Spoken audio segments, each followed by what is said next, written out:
Welcome to Wisdom for the Present, where we take ancient truth and bring it into clear, modern understanding.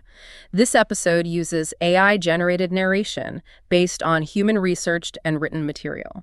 And it really is a profound privilege to sift through these ideas with you today. Yeah, I'm super excited about this one. Yeah. Because I want you to imagine stepping into a city where the wrong alliance or maybe just a poorly phrased public speech wouldn't just cost you your job. Right. It's way worse than that. Yeah, it could literally cost you your property or get you exiled or even cost you your life. It's just a completely different level of stake. Exactly. You're navigating this hyper-competitive, deeply polarized society with staggering wealth inequality.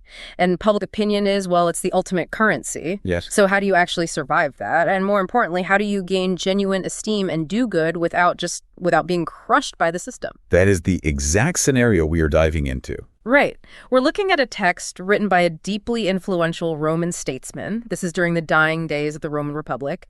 And he's writing this as like a survival guide, essentially, to his young son. And I think the historical and human context here is just so crucial because this isn't, theoretical philosophy written from some ivory tower. No, not at all. The author was totally in the arena. I mean, he had been exiled. Mm-hmm. He had faced down literal dictators. He had navigated these incredibly violent populist uprisings. And his son is away studying in Athens, right? Right. So the father is sitting down and distilling a lifetime of really hard-won political, social, and moral wisdom. Mm-hmm. He's trying to answer a brutally difficult question. Which is what? Basically, how do you balance moral duty, like doing the absolute right thing, with practical expediency, which just means actually succeeding in a cutthroat world? Okay, let's unpack this. Because his very first piece of advice to his son, who is, trying to build a reputation from scratch, is entirely about the power of association. Yes, exactly. It's not about what you say first. It's about who you stand next to. The author lays out a very specific blueprint for this. After he establishes baseline traits, like self-restraint and devotion to family, he argues that the most effective way for a young person to win popular esteem is to attach themselves to wise, renowned, and patriotic leaders. Like finding the ultimate mentor. Exactly. He points to a historical figure, this young man named Publius Rutilius. And Rutilius acquired a stellar reputation for integrity and legal brilliance, not really through his own initial actions, but simply by making frequent visits to the home of Publius Mucius. And Mucius was like a big deal. Huge deal. He was a deeply respected elder statesman. See, when I read that, it instantly reframed how I think about modern mentorship. Because we usually think of mentorship as this private transfer of skills. Like the older person teaches the younger person how to do the spreadsheet or do the job. Right, the behind-the-scenes stuff. Yeah. But the author is pointing out something much more public. In modern networking, we might call this associative branding or the halo effect.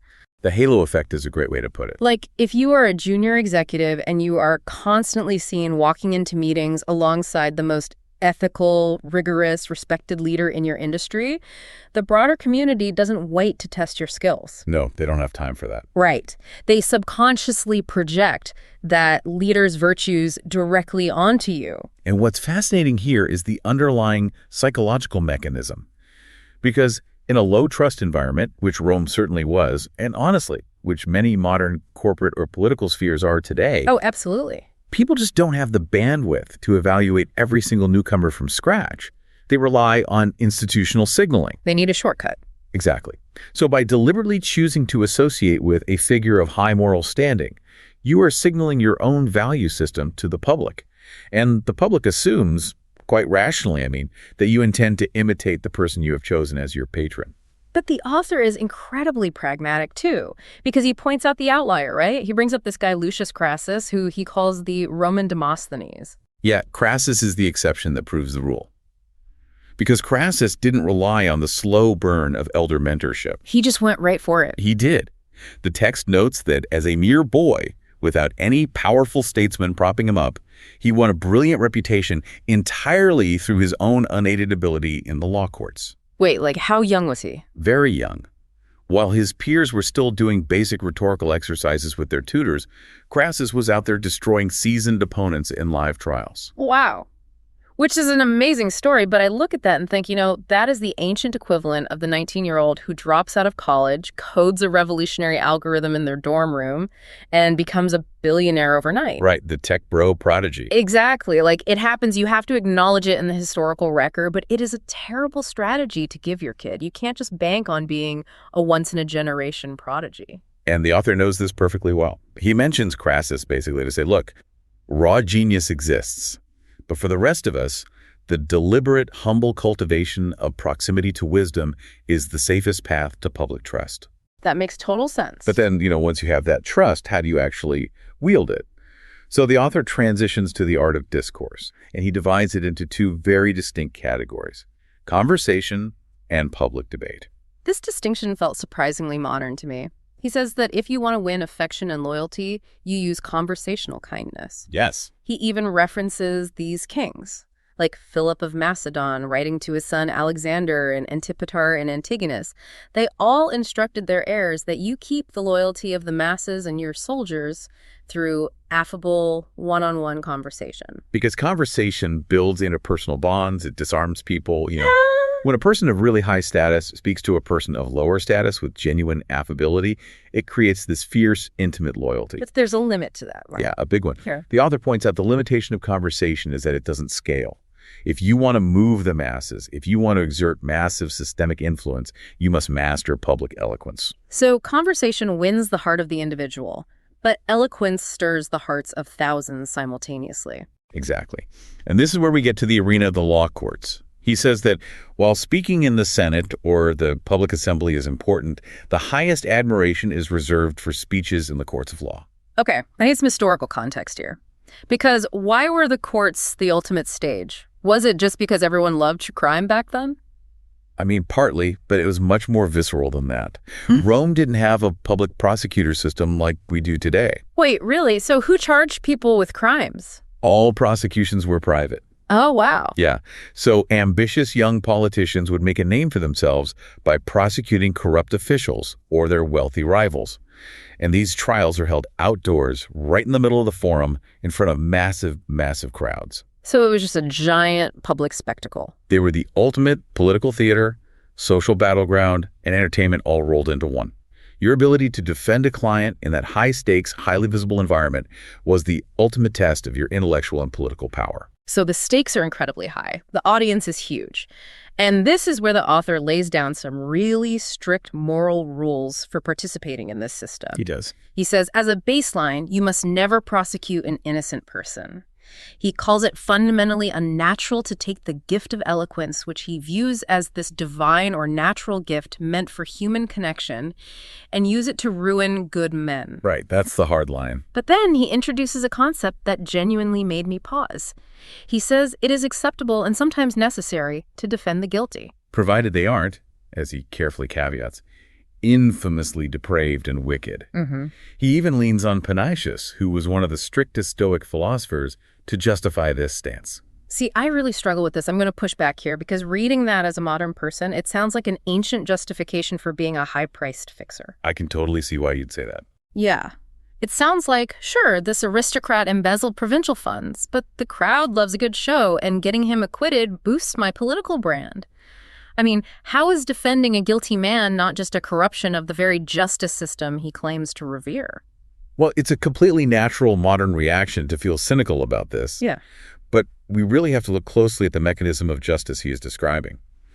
The author makes a profound distinction between the roles within the system. Okay, what's the distinction? He argues that it is the judge's solemn duty to discover the ultimate truth of the matter, but it is the advocate's duty to maintain what is plausible. Wait, what is plausible? Not what is true. Correct. The advocate's job isn't to be the judge. The advocate's job is to ensure that every possible mitigating factor, every ounce of reasonable doubt, and every contextual reality is forcefully presented. Humanity and custom, he argues, accept this division of labor because it prevents the state from steamrolling individuals. If advocates only defended the demonstrably pure, the vulnerable would be totally defenseless against circumstantial evidence or state power. Oh, I see. So he is essentially articulating the bedrock principle of the modern adversarial legal system, like the idea that truth emerges from the collision of two heavily biased, robustly argued sides, rather than trusting a single authority to just know the truth. Precisely. And this ties into his ultimate point about where true glory comes from. He makes it clear that you don't get true honor by getting a wealthy, corrupt politician off on a technicality. Right. The highest form of eloquence, the most glorious use of your voice, is defending someone who is actively being crushed by the state or by someone in power. And he actually brings up his own past to prove this, referencing his defense of a man named Sextus Roscius. But to understand why this matters, we have to talk about who he was defending Roscius against. We do. He was up against Lucius Sulla. And this is where the theory becomes life or death. Because Sulla wasn't just a political opponent. He was a dictator who had recently marched on Rome with his own army. Which was completely illegal, right? Oh, totally. And Sulla instituted what were called prescriptions, essentially public hit lists. A literal hit list. Yes. If your name was on the list, you were stripped of your citizenship, your property was confiscated by the state, and anyone who killed you got a cash reward. It was a regime of absolute terror. That is terrifying. And Sextus Roscius, the guy the author's defending, was this young man whose wealthy father had been murdered. Right. And Sulla's cronies had illegally put the dead father on the prescription list after the fact, just so they could steal the family estate. And then, to tie up loose ends, they accused young Roscius of murdering his own father. Exactly. It was a massive, violent conspiracy backed by the dictator's inner circle. And no older established lawyers would take the case. Because they were too scared. They're terrified of Sulla. Yeah. If you spoke against Sulla's interests, you might find your own name on a hit list the next morning. But the author, as a young, relatively unknown advocate at the time, took the case. He stood up in the forum and systematically dismantled the conspiracy, pointing directly at the dictator's henchmen. And he won an acquittal. What he is teaching his son here is that eloquence without courage is just noise. The true test of your influence isn't your win rate. It's your willingness to use your platform as a shield for the vulnerable, especially when it is personally dangerous for you to do so. Wow. Which creates a perfect bridge to the next major theme of the text. If you are going to use your resources, your voice, your time, your wealth to help others, how do you do it sustainably? Right. The logistics of generosity. Exactly. This leads into an incredibly detailed exploration of generosity, where the author divides kindness into two distinct categories: personal service versus gifts of money. And he does not view them equally at all. The author heavily privileges personal service over cash. He argues that giving money is, by definition, a self-depleting act. You are making a draft on a reservoir that will eventually run dry. He uses this striking phrase, bounty has no bottom. I want to dig into the mechanics of that, because he traces a fascinating psychological and economic cycle here. He warns that when a leader or a politician tries to buy public favor by just throwing money at people, they exhaust their resources. Right. Right. But they still need the public's love. So what happens when the bank account is empty? They have to start stealing. The irony is just sharp and tragic. Liberality actually destroys liberality. A politician who bankrupts himself being generous must eventually resort to extortion, unjust taxation, or seizing property from political enemies just to keep the gravy train running. So he becomes a tyrant to fund his charity. Exactly. In attempting to be a benefactor to some, he becomes a robber to others. The entire society becomes destabilized because the generosity isn't backed by actual value creation, it's just a wealth transfer. He illustrates this with another letter from King Philip of Macedon to his son, Alexander the Great. Alexander was apparently trying to secure the goodwill of the Macedonians by handing out cash bribes. Which is a terrible idea. Yeah. And Philip writes to him, essentially asking, what is wrong with your brain? Do you want these people to view you as their king or as their steward and purveyor? To call a future king a purveyor, basically a high-end caterer or a walking ATM, is a massive insult. Philip is outlining the psychology of the handout. When you buy loyalty with cash, you corrupt the recipient. Also, the person receiving the money doesn't become a better citizen, they become dependent. They are instantly looking for the next handout. It's a transactional relationship that breeds entitlement, not loyalty.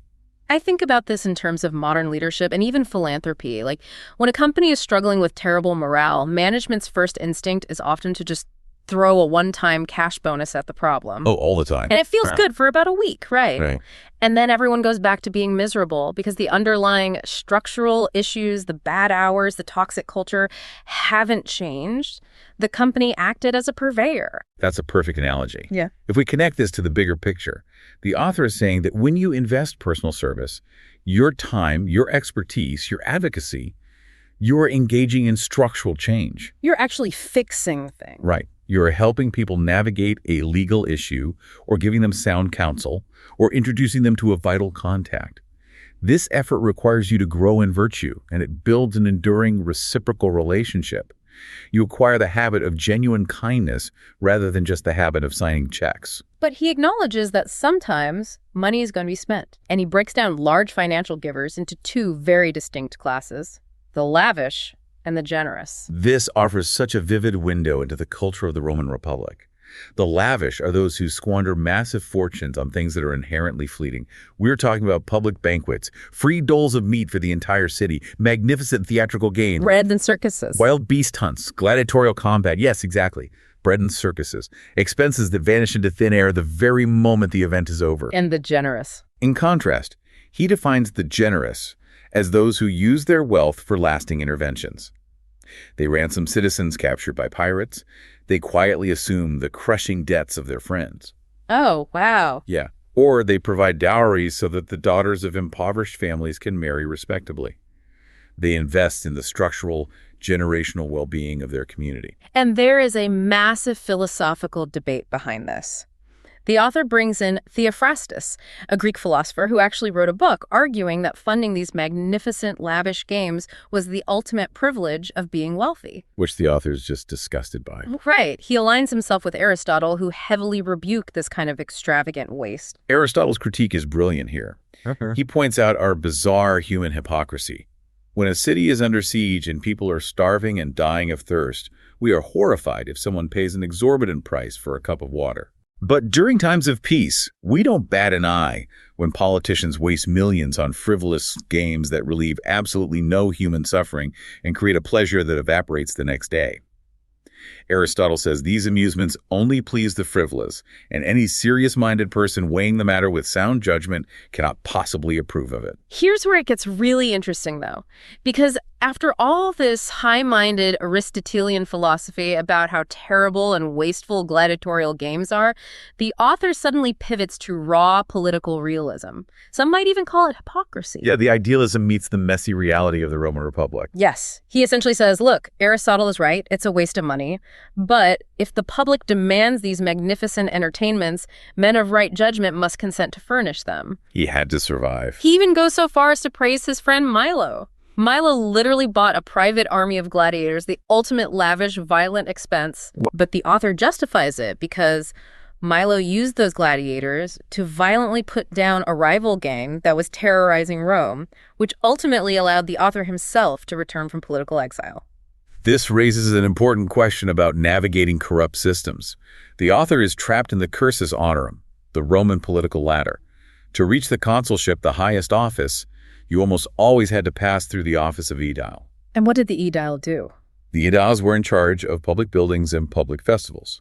If you didn't throw spectacular, crowd-pleasing games, you wouldn't get elected to the next office. You were politically dead. So how does he reconcile the philosophy with the necessity? He prescribes the golden mean. He says, participate in the system if you must to survive or achieve higher office, but do it carefully. Do it within your means. Do not bankrupt your family estate trying to outshine everyone else. Keep it moderate. Right. He proudly notes that during his own time as aedile, he threw games that were dignified and met the public expectation, but they were relatively inexpensive. He proved you don't have to be financially ruined to be politically successful. It is such a human moment in the text. Gladiators are a moral abomination, unless my friend buys them to save my career, in which case it was a necessary and noble expense. Very convenient. Yeah, totally. But the underlying principle holds firm. For the modern listener, the reflection is, when you allocate your resources, whether it's your company's marketing budget or your personal weekend time, are you spending it on the lavish, fleeting applause of the crowd? Or are you deploying it toward the generous structural betterment of the people around you? And that leads directly to his next major insight. If you choose to be generous with your time and service, who exactly should you target? He introduces an idea that runs completely counter to human nature. Yeah, this part is fascinating. When deciding where to invest our kindness, we must look at a person's character, not their outward circumstances. Okay, I have to admit, when I first read that, it sounded like a platitude. Judged by character, not wealth. It belongs on a motivational poster. But the way he dissects why we constantly fail to do this is brutal and accurate. Oh, he really nails human psychology here. He says we naturally gravitate toward doing favors for the rich, the influential, and the highly successful. Why? Because we are calculating a return on investment, we want proximity to power, and we assume the rich guy can do more for us later. And the author identifies this as a catastrophic social miscalculation. He breaks down the psychology of the wealthy recipient. When you do a massive favor for a highly influential, wealthy person, they do not feel gratitude. They don't. No, they feel suspicion. They hate being put under obligation. Yeah. In their minds, their wealth and status mean they should be entirely self-sufficient. Right. He says it is bitter as death for them to feel like they have a patron. They start overthinking it. What does this person want from me? Are they setting up a claim on my estate? Instead of viewing your favor as a gift, they view it as a transaction they are now trapped in. They might even convince themselves that simply by accepting your help, they did you a favor because they allowed you into their orbit.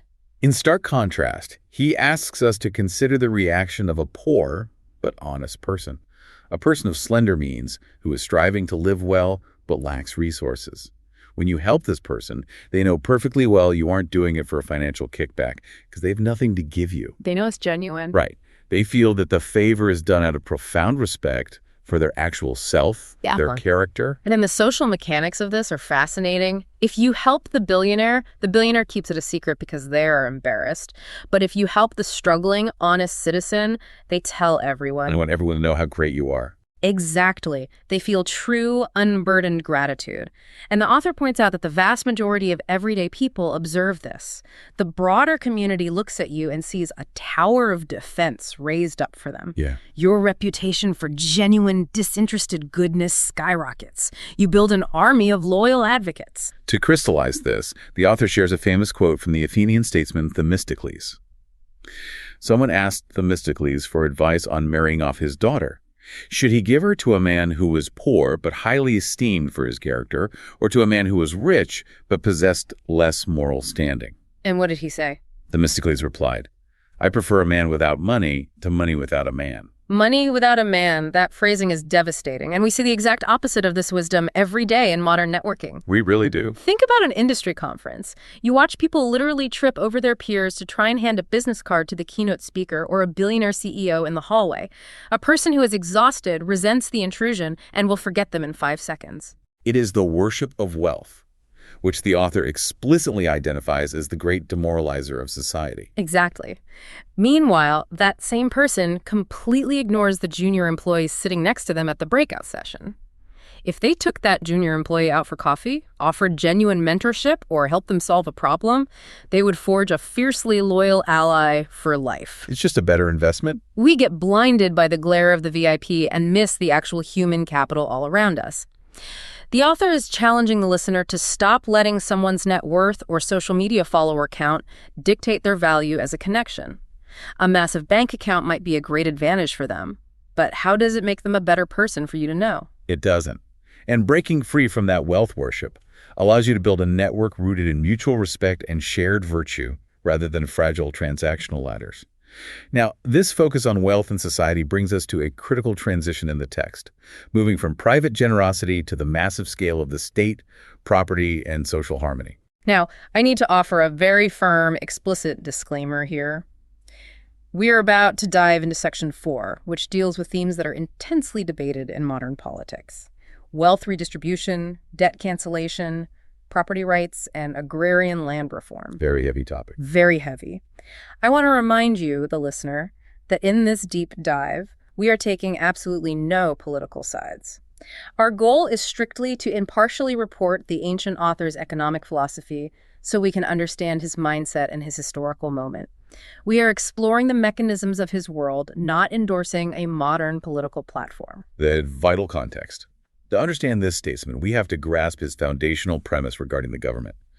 For this author, the absolute first rule of public administration is the inviolable protection of private property. He's very firm on that. He argues, quite literally, that the state and city governments were invented for this singular purpose, so that individuals could safeguard their possessions without having to live in a state of violent, chaotic nature. He views property rights as the glue of civilization, and he gets very specific about what threatens that glue.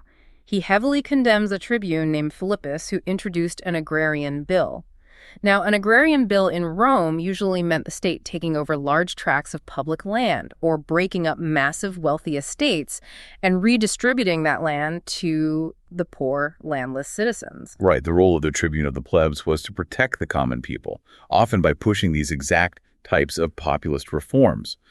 But the author notes that Philippus gave a speech claiming that barely 2,000 people in the entire Roman Republic actually owned property. And the author calls this speech ruinous. Why? Because it favored an equal distribution of property, which he views as the ultimate evil for a state. It's his worst nightmare. In his mind, taking property from one person to give it to another completely destroys the concept of equity and subverts the entire reason the government was formed in the first place. He is equally fierce, perhaps even more so, about the cancellation of debts. He speaks from intense personal experience here, boasting about his own time serving as consul, which is the highest executive office in Rome. Right. He recalls a time when men of every rank, drowning in debt, tried to force through a massive debt repudiation. They were willing to use arms and armies to do it. He is likely referring to the Catilinarian conspiracy here, right, where a frustrated aristocratic populace trying to overthrow the government and promise to erase all debts to rally an army of the poor. Exactly. And the author says he opposed them with such energy and force that he eradicated this plague from the body politic. He argues that there is nothing that upholds a government more powerfully than its credit. It's all about credit for him. If the payment of debts isn't rigorously enforced by law, credit vanishes. If credit vanishes, commerce stops. If commerce stops, the city starves. He maps out the psychological fallout of these policies brilliantly, too. He says that if you force wealth redistribution or debt cancellation, you fracture the society permanently. Because nobody's happy. Right. The person who is robbed of their property obviously becomes your bitter enemy, but the person who receives the free property doesn't even become a reliable ally. Wait, why not? Because they have to pretend they didn't even want the land to avoid looking greedy, and the person whose debts are canceled has to hide their joy so people don't realize they were insolvent in the first place. Oh, that's fascinating. Yeah, you are left with a society where the victims nurse a burning, open resentment, and the beneficiaries are forced into embarrassed silence. It creates a zero-sum civil war. But the author doesn't just complain about bad policies. He provides a historical masterclass in how to handle this exact crisis correctly. He brings up the story of a Greek statesman named Aratus of Sicyon. This is one of the most compelling case studies in ancient statecraft. The setup is a total nightmare. Sicyon, a Greek city-state, had been ruled by a succession of tyrants for 50 years. Aratus, a young exile, manages to secretly enter the city, overthrow the current tyrant, and restore constitutional liberty. Which is an amazing feat on its own. It is. And then he recalls 600 exiles who had been banished by the tyrants over the last several decades. These were originally the wealthiest, most prominent men in the city. And this is where the property crisis explodes. The returning exiles want their stolen land and estates back. They feel it is historically and legally theirs. But it has been 50 years. That's multiple generations. Right. The people currently living on that land aren't the original tyrants who stole it. They are innocent occupants. They are people who inherited the land or bought it legally on the open market or received it as a dowry in marriage. So Aratus is totally trapped. If he uses state violence to evict the current occupants and give the land back to the exiles, the current citizens will riot and start a civil war. Yeah. But if he tells the returning exiles, sorry, you get nothing, the new owners keep it, the exiles will use their remaining wealth and influence to overthrow him, starting a civil war. If we connect this to the bigger picture, the author explicitly contrasts Aratus' delicate moment with the disastrous history of other states. In Sparta, similar agrarian strife over land inequality led to the banishment of their revered Lysander, the outright execution of King Agis, and the eventual crumbling of the entire Spartan constitution. It's a pattern. It is. He also points to the Roman Gracchi brothers, whose attempts at aggressive land reform ended with them being murdered in the streets, sparking massive civil strife in Rome. So Aratus looks at history and realizes he cannot solve this by picking a winner and a loser. So what does he do? He tells everyone in the city to freeze. Leave all property exactly as it is. Buy some time. Yeah. Then he gets on a boat, sails all the way across the Mediterranean to Alexandria, and goes to the court of his friend, King Ptolemy of Egypt. Because Ptolemy presided over an immensely wealthy kingdom. Aratus arrives and leverages his personal standing and the diplomatic capital he has built. He explains the existential threat his city faces, that he wants to restore constitutional liberty, but the frozen property market and the impending civil war will destroy them. So he asks for money. He asks the Egyptian king for a massive financial loan, an unprecedented bailout. I have to pause here. As a leader, flying to a foreign superpower to get a massive influx of cash to solve a domestic dispute seems incredibly risky. It feels like he is compromising Sicyon's sovereignty. Oh, it was a massive geopolitical risk. But Aratus calculated that a civil war was a guaranteed end to their sovereignty anyway. The Egyptian money gave him the one thing he desperately needed: economic liquidity in a completely frozen zero-sum environment. So he sails back to Sicyon with ships full of cash. And the mechanism of what he does next is brilliant. He doesn't just hand the money out. It would just cause more chaos. Right. He sets up a council of 15 highly respected citizens. They go through the city and evaluate every single disputed property, establishing a fair market value. And then he uses the Egyptian money to financially compensate both sides. Precisely. For some of the current occupants, he pays them a premium cash price to peacefully vacate the land so it can be returned. For some of the returning exiles, he pays them the full cash value of their lost estates so they willingly give up their claim, allowing the current occupant to stay. He effectively buys the peace. The text says that as a result, harmony was preserved, and all parties went their way without a single word of complaint. It's brilliant. The author points to this as the absolute zenith of statesmanship. True public service isn't about robbing Peter to pay Paul. It is about utilizing immense creativity and even personal risk to unite citizens on the basis of impartial justice. Aratus expanded the pie rather than fighting over the slices. And to achieve that level of trust, the author insists on one final, non-negotiable trait for leaders. They must be completely free from the suspicion of avarice. Meaning they can't be greedy. Right. If Aratus had skimmed a single coin from that Egyptian bailout for his own estate, the entire piece would have collapsed. Because the trust would be gone. Exactly. The author references a prophetic oracle that warned Sparta should not fall from any other cause than avarice. When a leader exploits the state for personal profit, it isn't just an ethical lapse. It is a fatal infection that destroys the civic trust required to govern. Which brings us to the final, fascinating section of our deep dive. The author is wrapping up this massive letter to his son, and he touches on 2 points that were apparently added to this philosophical tradition by a Stoic named Antipater of Tyre. These points are the care of health and the care of property. He treats these almost as afterthoughts, acknowledging that they are basic common sense, but they are necessary for a functional life. You gotta have health and money. Pretty much. To preserve your health, you need self-control, an understanding of your own physical constitution, knowing what makes you sick or well, and occasionally deferring to the skill of a physician. As for acquiring property, you must do it strictly by honorable means, and you should save and increase it through careful management and thrift. Basic financial planning. Yeah, he actually name drops a book by the Greek historian Xenophon, the Economicus, which is a treatise on household management. The author casually mentioned that he translated it into Latin when he was his son's age. Such a classic dad move. When I was your age, I was translating Greek economic treatises, so make sure you're studying. Totally. But it's essentially ancient advice to eat your vegetables, know your body, and manage your mutual funds responsibly. However, he uses this to introduce a much deeper concept: the weighing of expediencies. Yes. Life rarely presents us with simple choices between good and evil. More often, we have to compare different types of advantages. Is physical health more important than immense wealth? Is public glory better than private riches? Right. What happens when two good things conflict? So, what does this all mean? How do we actually prioritize value in our lives? He illustrates this with a famous anecdote about an old, highly respected Roman statesman named Cato. Someone asked Cato what the most profitable feature of an estate was. And Cato didn't hesitate. He said, raising cattle successfully. The questioner follows up, what next? Cato replies, raising cattle with fair success. The questioner tries again. And third, raising cattle with slight success. He really likes cattle. He does. Frustrated, the questioner asks, and fourth? Cato finally concedes, raising crops. So Cato is just relentlessly obsessed with livestock and farming. But then the questioner pivots to finance. He asks, how about money lending? And Cato replies with a chilling, aggressive counter-question. How about murder? It is an incredibly jarring comparison to drop at the end of a philosophical letter. It really is. Let's analyze this. Why in the world is money lending charging interest equated with literal murder in Cato's mind? It comes back to the ancient agrarian view of how value is created in the world. Farming, raising cattle, growing crops.